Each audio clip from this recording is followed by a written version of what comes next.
Olá pessoal, bom dia. Quero aqui mais uma vez dar boas-vindas a todos vocês, agradecer à La Espírita Casa do Samaritano por mais esse trabalho que estamos desempenhando e sempre trazendo reflexões sobre o Evangelho segundo o Espiritismo. Bom dia, sejam bem-vindos.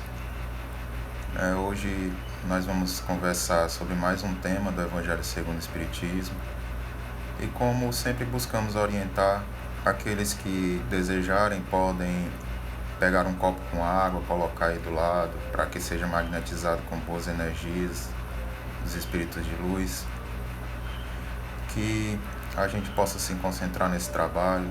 Aqueles que não me conhecem, eu me chamo Alan Coach, e colaboro com essa atividade do La Espírita Casa do Samaritano. Só tenho a agradecer, a todos vocês que nos acompanham. Quero agora, antes de iniciarmos, ler uma mensagem do livro Vida Feliz, psicografia de Edivaldo Pereira Franco, pelo Espírito Joana de Ângeles, para que a gente vá se harmonizando, vá tranquilizando a nossa mente. Não obstante o relacionamento afetivo e social que mantens, os testemunhos que te dimensionarão em outra posição fazem-se sempre sem condições de surpresa. Colhendo as pessoas a sós, os afetos, os amigos, os companheiros poderão partilhar as dores, porém a tua será sempre uma cruz pessoal. Nem poderia ser diferente. Ao amparo da justiça divina, cada homem resgata de acordo com a dívida e cresce conforme as circunstâncias em que se delinquiu. Equipara-te a paz e fé, equipa-te de paz e fé, preparando-te para a ascensão que se te impõe inevitável. Bom, pessoal, mais uma vez, agora, bom dia àqueles que chegaram depois. Quero vos convidar a fazermos a nossa prece inicial, que a gente possa, com essa mensagem, entrar em sintonia com a espiritualidade amiga, tranquilizar a nossa mente. Aqueles que desejarem podem fechar os olhos para facilitar na concentração. Pai de infinita bondade, obrigado por mais um dia, obrigado por mais uma oportunidade, Senhor, de estudo e esclarecimentos. Obrigado pela tua divina misericórdia e por sempre nos amparar e nos mostrar que não estamos sós. Que possamos sempre fortalecer a nossa fé em Ti, buscar auxiliar aqueles que estão ao nosso redor, levando a paz, a consolação. Auxilia cada irmão em dor, em sofrimento, em angústia, que possamos cada vez mais buscar essa aproximação em Ti, em nossas atitudes, em nossos pensamentos. Que a espiritualidade amiga abençoe a atividade da manhã de hoje e a cada um de nós em nossos lares, hoje e sempre, que assim seja. Bom, gente, a nossa conversa de hoje será sobre o capítulo 5 do Evangelho segundo o Espiritismo, mais especificamente a mensagem Tormentos Voluntários. Nesse capítulo ele está intitulado Bem-aventurados os aflitos, e dentro dele tem essa mensagem que trata dos tormentos voluntários. As bem-aventuranças, foi trazida por Jesus no Sermão da Montanha, que está previsto, foi relatado no Novo Testamento, no Evangelho de Mateus e de outros apóstolos. E quando Jesus nos trouxe essas bem-aventuranças, ele veio nos trazer alguns desafios e alguns alicerces que deveríamos seguir para que pudéssemos buscar esse nosso aprimoramento moral, esse nosso aprimoramento espiritual. E acima de tudo, se ele nos trouxe essas diretrizes, é porque ele sabia que éramos capazes de conseguir atingir aquilo que ele estava nos trazendo como parâmetro de uma busca pessoal interior de aprimoramento. E quando ele nos traz as bem-aventuranças, nos mostrando que bem-aventurados serão os aflitos, ele vem nos trazer esse desafio, essa reflexão de que mesmo diante das dificuldades que estamos passando, devemos buscar uma postura de humildade. Devemos sempre buscar reconhecer aonde erramos e o que aquela dificuldade ela vem nos trazer de ensinamento, de aprimoramento. Né? Muitas vezes nós temos o hábito de culpar o outro pela dor que estamos passando.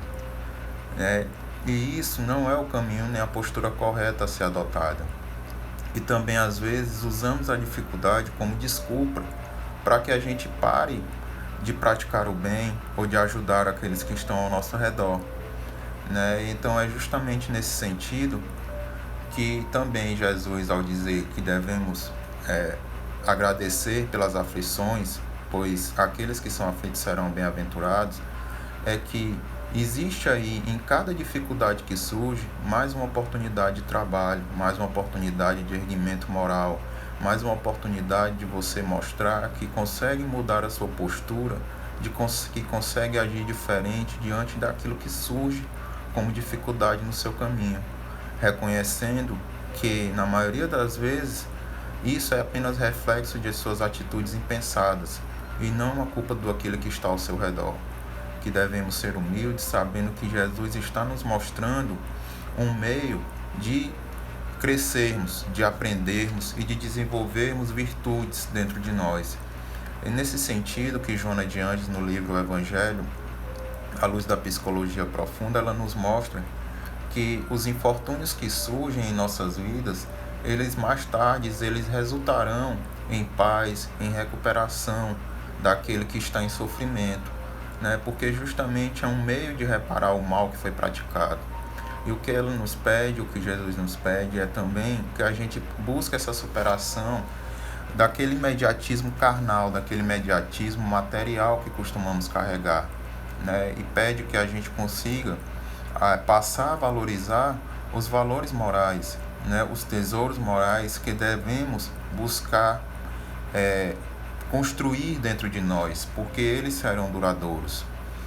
Emmanuel também, ele vem nos trazer a reflexão a respeito dessas dificuldades, dessas aflições, dizendo que existe aflição que gera tranquilidade, mas também existe a tranquilidade que gera aflição.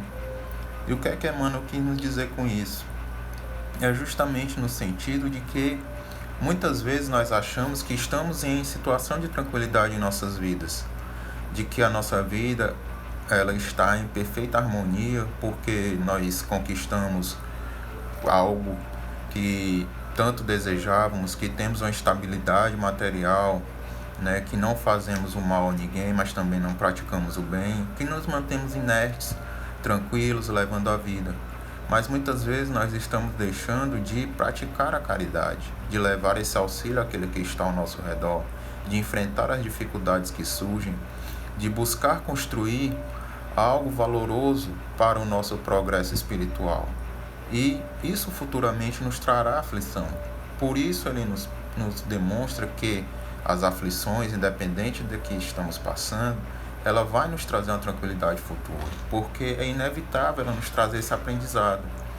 Né? E o Evangelho ele justamente ele esclarece que nós, enquanto seres encarnados na Terra, um planeta de provas e expiações, espíritos ainda em evolução, em um estágio evolutivo e que devemos ainda aprender pela dor, é inevitável a aflição, mas a aflição ela vem como um remédio amargo, mas ela vem como um remédio, né? Justamente para nos fazer entender aonde estamos errando e aonde devemos buscar, né, essa construção moral, esse nosso aprimoramento, né? O que o Evangelho nos fala é de buscarmos essa felicidade que nos levará aos gozos da alma, e não apenas essa felicidade relativa que a gente busca aqui na Terra.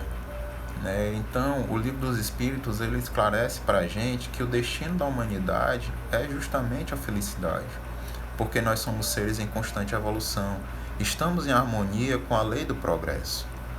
Né? Tudo que acontece em nossa vida é nesse intuito de nos trazer esse progresso, de nos trazer esse aprendizado.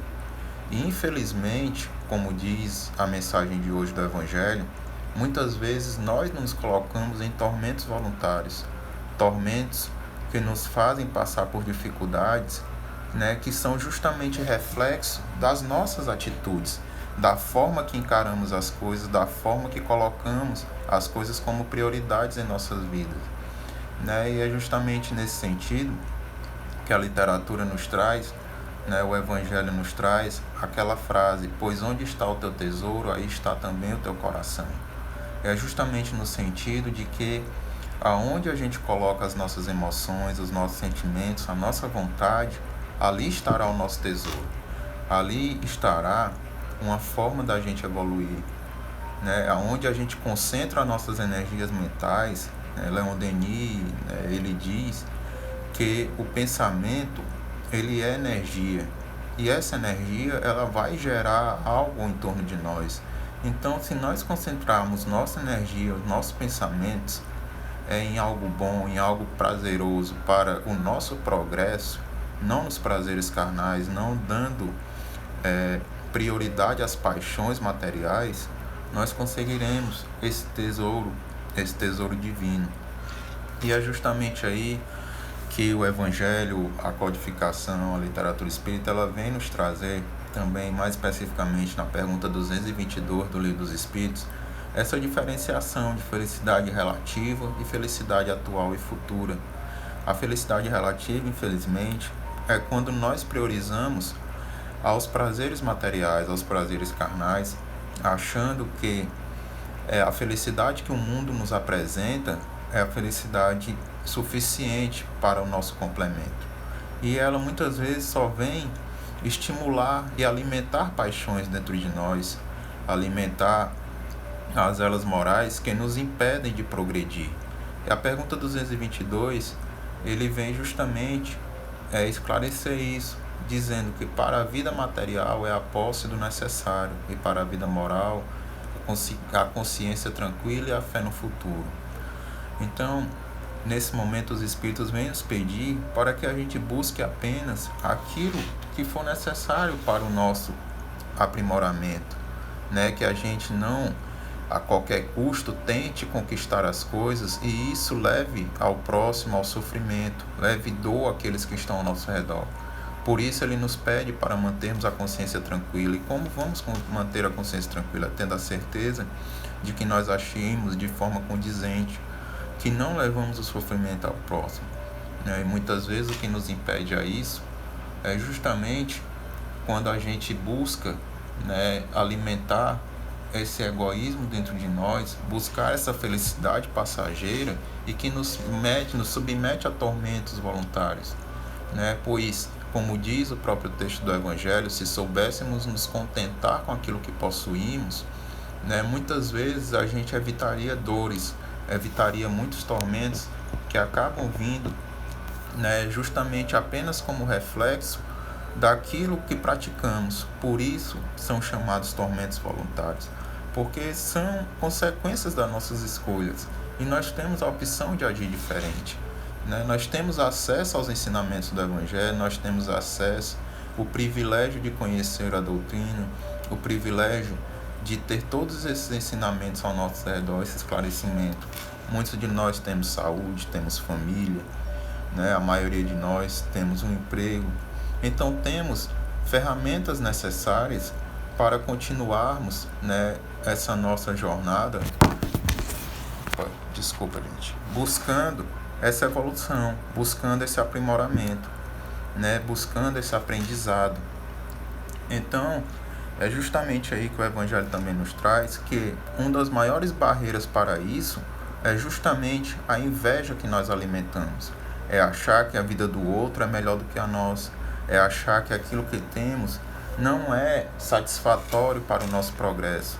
Que aquilo que nos foi proporcionado não é o suficiente para nos trazer essa felicidade, né? Então, que devemos sempre buscar algo a mais, algo que nos traga aquilo que achamos que é um prazer, que é algo que vai nos satisfazer, que vai nos completar, mas muitas vezes estamos apenas alimentando a nossa inveja, o nosso orgulho, a nossa insatisfação, achando que nada que temos é o suficiente, que não nos completa, né? Então, é justamente aí na pergunta 933 do Livro dos Espíritos que os Espíritos nos esclarecem que o homem é causador de sofrimentos materiais, mas também esses sofrimentos materiais muitas vezes vai nos trazer sofrimentos morais, vai nos trazer aquele sentimento de que nós desperdiçamos mais alguma oportunidade, né? Então é justamente, devemos controlar esse orgulho dentro de nós, né? Às vezes nós nos deixamos ser ofendidos, nós achamos que nada que temos é o suficiente, né? Sempre alimentamos essa ambição, essa ansiedade, essa inveja. O Evangelho ele elenca aqui várias coisas que podem nos levar a trilharmos esse caminho que nos levará a esse sofrimento, né? O ciúme, avareza, inveja, paixões desnecessárias, né? Que fazem com que a gente haja de uma forma não condizente. E é justamente aí que fica explícito o livre-arbítrio que a doutrina tanto nos mostra, né? Assim como nós temos esse livre-arbítrio, onde nós podemos escolher qual caminho seguir, qual caminho buscar, né? Como devemos agir, como iremos nos portar diante das dificuldades da vida, né? Também temos que ter o entendimento de outra lei que nos é apresentada pelo Espiritismo, que é justamente a lei de causa e efeito, né? E sabemos que todas as nossas escolhas, elas têm uma consequência. Todas as nossas escolhas, ela vai gerar algum resultado. E é justamente aí que devemos ter esse cuidado, porque esse resultado ele pode ser bom, esse resultado pode ser satisfatório, mas também pode ser um resultado de dor, pode ser um resultado de sofrimento.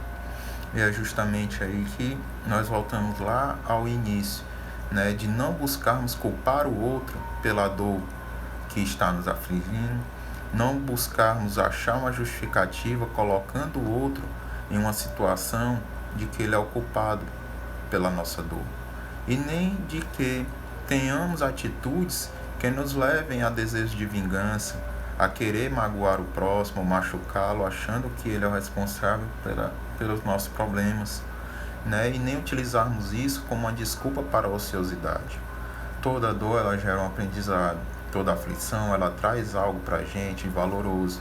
Então cabe a nós buscarmos trabalhar, cabe a nós buscarmos aprender com aquilo que estamos passando e passar aí a mudar as nossas atitudes e sairmos dessa escolha de tormentos voluntários que às vezes nos submetemos para uma escolha de construção moral, para uma escolha onde a gente consiga desenvolver dentro de nós virtudes que nos ajudarão a encontrar justamente de forma condizente essa lei do progresso que é inevitável, como já foi dito, né, no próprio Livro dos Espíritos, que o destino de todos nós é a felicidade, mas essa felicidade de que teremos a pureza espiritual, a felicidade de que estamos com a consciência tranquila, a felicidade de que estamos buscando o nosso progresso e o progresso dos que estão ao nosso redor.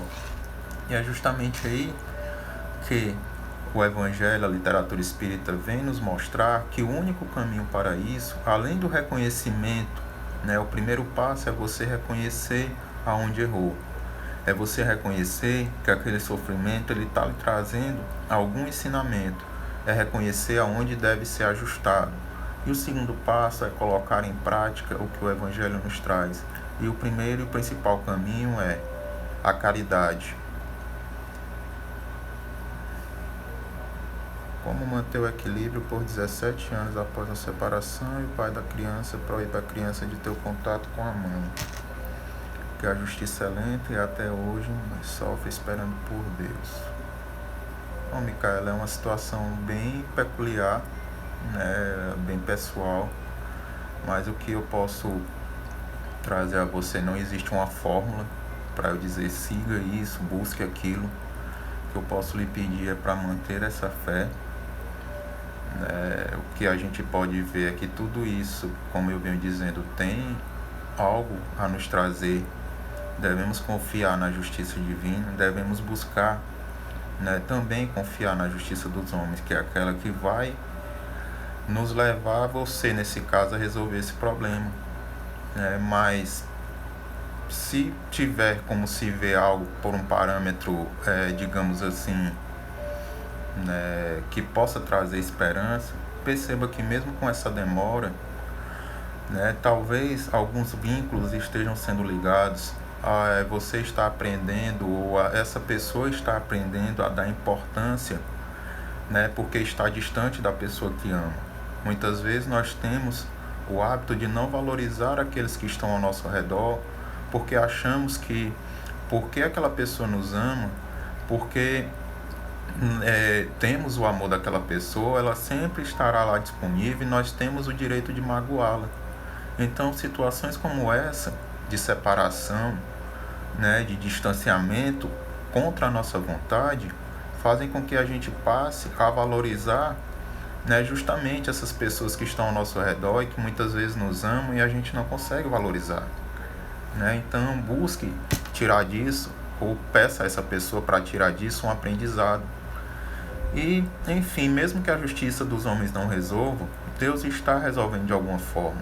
E querendo ou não, daqui a algum tempo, não sei, você disse que 17 anos, talvez a criança já passe a ter, né, de acordo com as leis humanas, o direito de escolher com quem ter o contato, né, pois ela já está próxima à idade. Então, tem toda a dificuldade, né, como essa, como todas as outras, ela vai justamente fazer essa aprendizado de paciência, essa construção de paciência, né, é justamente o que eu ia falar aqui.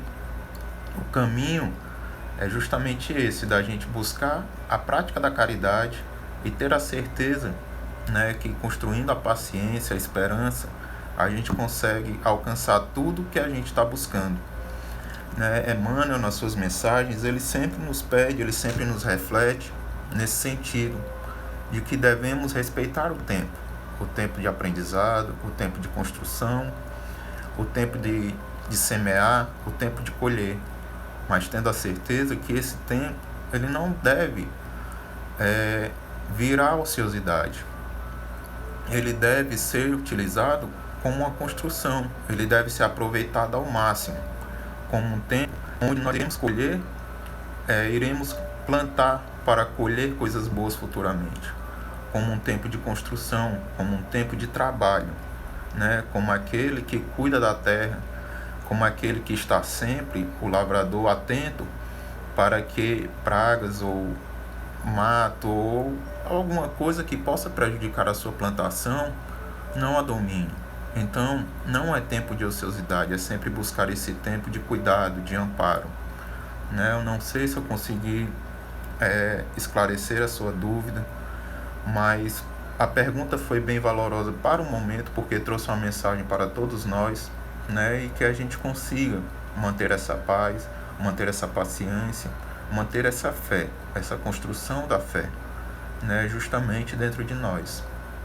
Então, pessoal, eu espero ter conseguido trazer algum tipo de auxílio para que a gente compreenda, para que a gente consiga internalizar esse evangelho, esses ensinamentos dentro de nós, né, para que a gente consiga fazer dele parte da nossa conduta diária, né, para que a gente consiga fazer disso, né, como é um dos primeiros ensinamentos que Kardec nos traz, para que a gente busque sempre essa nossa instrução intelectual, para que a gente consiga cada vez mais fazer essa fé prática, a fé raciocinada, não a fé ociosa, e que sempre através do trabalho, da perseverança, da paciência, da construção íntima moral, nós conseguiremos alcançar a nossa paz espiritual e conseguiremos galgar tesouros morais que nos aproximarão dessa felicidade divina. Bom, gente, agradeço todos vocês por terem nos acompanhado, agradeço vocês pela interação. Agora eu vos convido a fazermos a nossa prece, a buscarmos, né, nos concentrar e agradecer por tantas bênçãos e aprendizados aqui trazidos. Aqueles que quiserem, mais uma vez, podem fechar os olhos para auxiliar na concentração.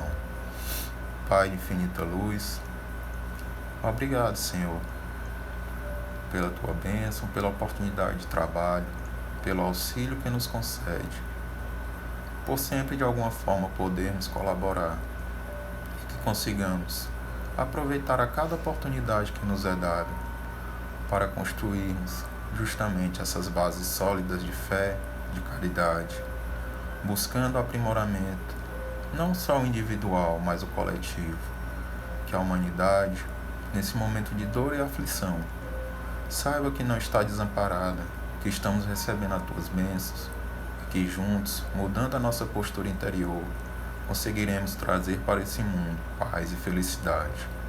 Só temos a te agradecer, Senhor, por tantos ensinamentos, por tanto auxílio, por tanta misericórdia. Obrigado, dê-nos um dia tranquilo, um restante de semana de paz e sabedoria. Guia cada um de nós em nossas decisões, nossas posturas, no convívio com os amigos e familiares. Obrigado pela tua bênção, Senhor, hoje e sempre, que assim seja. Bom, gente, mais uma vez, só tenho a agradecer a todos que nos acompanharam até aqui, agradecer ao Lar Espírita Casa do Samaritano pela oportunidade, por poder, cada vez mais colaborar, podermos estudar, esclarecer e levar também tudo isso dentro das nossas possibilidades a cada um de vocês. Só quero mais uma vez agradecer, desejar a todos bom dia e uma ótima semana. Mais uma vez, obrigado e até a próxima, gente.